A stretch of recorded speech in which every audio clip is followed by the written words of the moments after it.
Hello my darling, nimerudi kutoa maelekezo ya hizi Femifresh.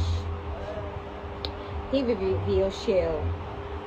Kila mwanamke anatakiwa awe na hizi viosheo kwa ajili ya kuoshea kitumbua.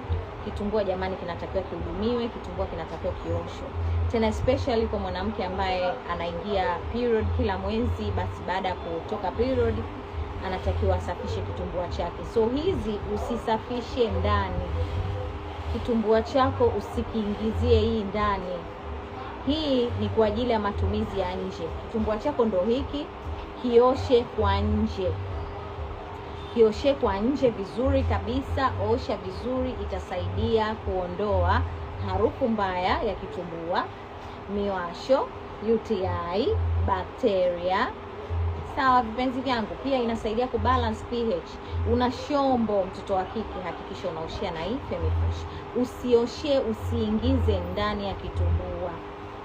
Oshea kwa nje, habibti, oshea kwa nje. So hii kuna watu walikuwa hawaelewi namna ya kutumia. Hii ni kioshea kitumbua, kinatakiwa kioshwe mtoto wa kike kwa ajili ya matumizi mazuri. Hii Femifresh unatumia kuoshea nje tu na sio ndani.